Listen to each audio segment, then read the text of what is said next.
दोस्तों, जो भी होली मनाता है उन सबको होली की लाख लाख बधाई होवे। और मेरे साथ समझ पाए कि होली आप क्यों मनाते हो और इसके पीछे रीज़न क्या है। और मेरे को इसका पता नहीं, इसलिए पूछ रही हूँ क्योंकि बचपन से ही लेकर आज तक हमने होली मनाई ही नहीं।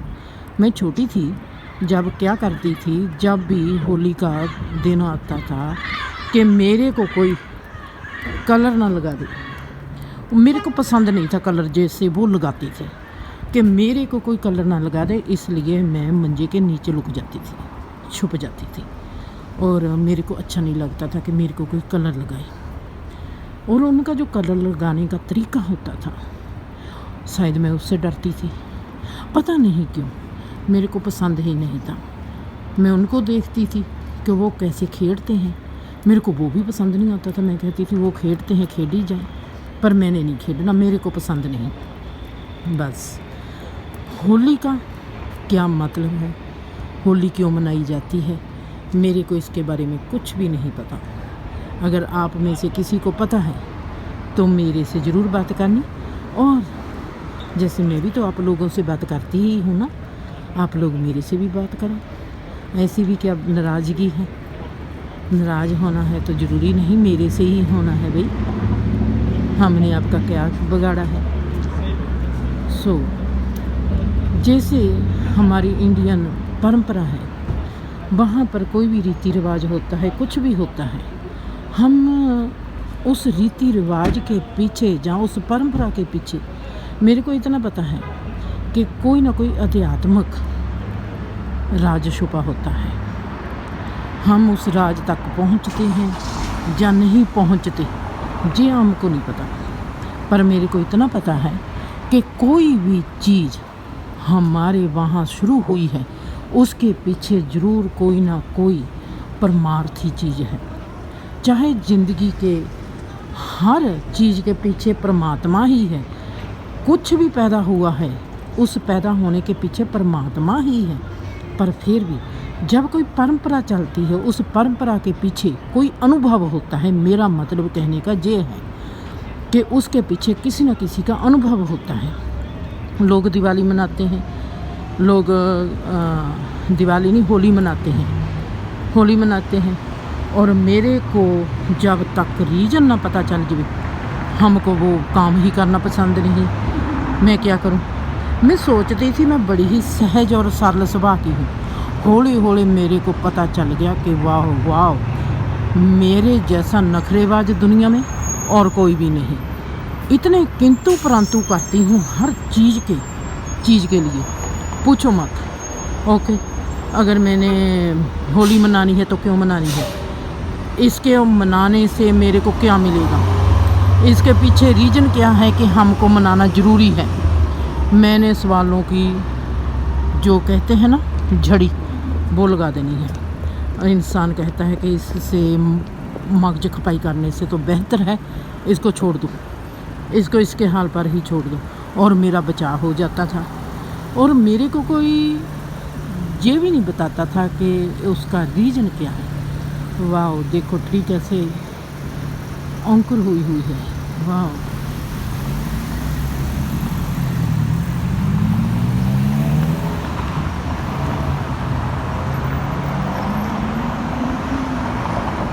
और मेरे को उसका रीज़न चाहिए, और मेरे को रीज़न कौन देगा? अगर उनको ही नहीं पता मेरे को, वो क्या रीज़न देंगे। बस मैं क्या करूँ, ऐसे ही चलती आई है ज़िंदगी और ऐसे ही चलती जाएगी, और हम कभी मानने वाले तो नहीं हैं। ऐसे ही अब मैंने देखना है कि अगर मेरे को कोई कहे तुम बता इसके पीछे क्या स्टोरी हो सकती है। जैसे आप लोग मेरे को कितनी देर से जानते हैं, और मेरा स्वभाव ही ऐसा है कि मैंने ये देखना ही देखना है कि आध्यात्मिकता की आँख से, और मेरे को पास कोई आँख ही नहीं है। रिश्ते को भी देखती हूँ आध्यात्मिकता की आँख से, हर चीज़ को आध्यात्मिकता की आँख से ही देखती हूँ। एक पासे चंद्रमा दिखाई देता है आप लोग देख ही रहे हो। और दूसरी तरफ आपको लेके चलती हूँ सूरज से। वाओ,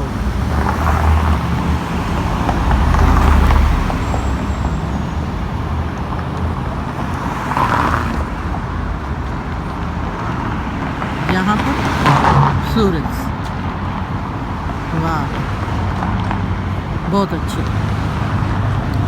क्या करें, हमारी नीति ही कुछ ऐसी है, खुदा ने सबा ही ऐसा बनाया है कि हर सवाल का हमको जवाब चाहिए। अगर हमारे से कुछ कराना है तो हमको बड़े ही रीज़न चाहिए, ऐसे नहीं कि हम स्वाभाविक ही मान जाएंगे। सो मेरे को रीज़न चाहिए कि हमने होली क्यों मनानी है। और मैं मेरे को खुदा ने एक ही आँख दी है, वो है आध्यात्मिक। और मैंने आध्यात्मिकता की आँख से ही देखना है कि अगर मैं देखूंगी कि होली का त्यौहार है और ये होली का जो त्यौहार है इसके पीछे रीज़न क्या हो सकता है, अगर मैं देखूंगी।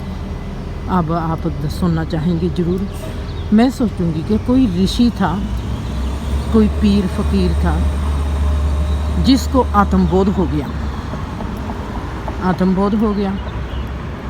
और मतलब कि जब हम सफ़ेद कपड़े पहनते हैं, चिट्टे चिट्टे कपड़े बहुत अच्छे लगते हैं, मतलब कि वो एक लाइट बन गया, आत्मबोध हो गया, वाइट हो गया और एक रोशनी की तरह हो गया। और उसने 7 डिमेंशन पार किए हैं, 7 रंगों की, और वो उन 7 रंगों का धन्यवाद करता है और उसको अपने आत्मबोध में प्रत्येक डिमेंशन के साथ अपने आत्मबोध के ज्ञान को बांटता है। उनके रंगों ने ही उसको आत्मबोध की प्राप्ति दी है। वो अपनी खुशी 7 रंगों के साथ मनाता है। मेरी ये स्टोरी है। अगर ये मेरे मन ने स्टोरी घड़ी है तो मैं इसको कह नहीं सकती।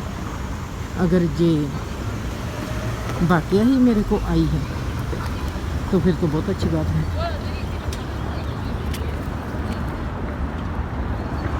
अब हम इस सीढ़ी पर चलते हैं और देखते हैं कि ऊपर क्या है। वाह,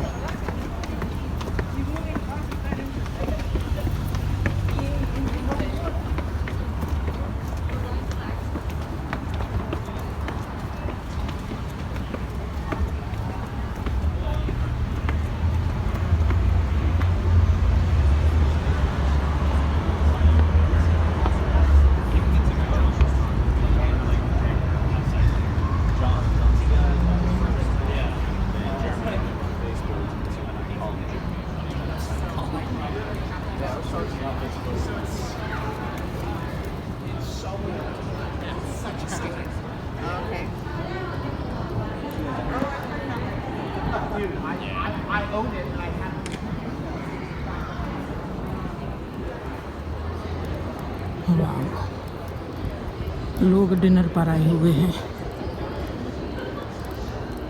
और हमारी सांसें फूल रही है।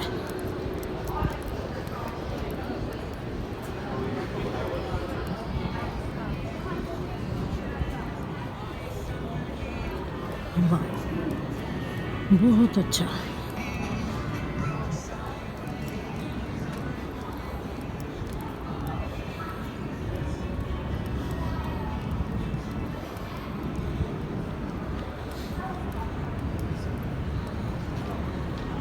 बनाने वाले भी कमाल के हैं। खुदा ने हर इंसान को कितनी लगन से, कितनी सुंदरता से नवाजा है। ऐसी ही ज़िंदगी है, कभी हम ऊपर को जाते हैं और कभी हम नीचे को जाते हैं। ज़िंदगी का रूप ऐसे ही उतार चढ़ाव वाला होता है।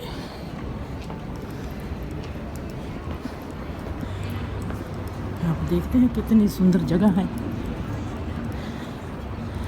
हरिओम, ला इलाहा इल्लल्लाहु। मोहम्मद रसूल अल्लाह। वाह, क्या बात है, बहुत अच्छा, बहुत सुंदर।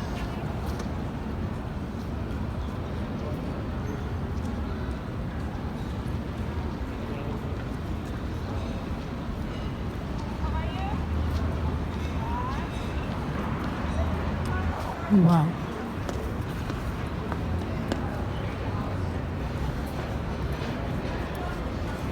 बहुत अच्छा।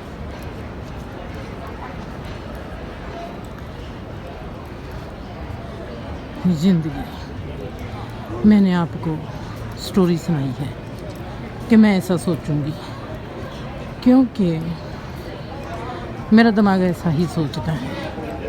मेरे को लगता है कि जितने भी दिन त्योहार हैं उसमें बस परमात्मा का जश्न है। परमात्मा के जश्न के बिना मेरे को और कुछ सूझता ही नहीं। सो मेरी स्टोरी ये है जो मैंने आपको सुनाई है, और मैं उम्मीद करती हूँ कि मेरी स्टोरी चाहे सच्ची ना हो पर आप सबको पसंद बहुत आएगी। आप सब ने मेरे को ज़रूर बताना कि आपको मेरी स्टोरी कैसी लगी। आप पता नहीं क्यों लोग इतने कंजूस हो कि ऐसी भी बात की सांझ नहीं पाते। भाई देखो, कंजूसी को छोड़ो, प्यार के लिए भी कंजूसी, साथ के लिए भी कंजूसी, ये तो बहुत बुरी बात है।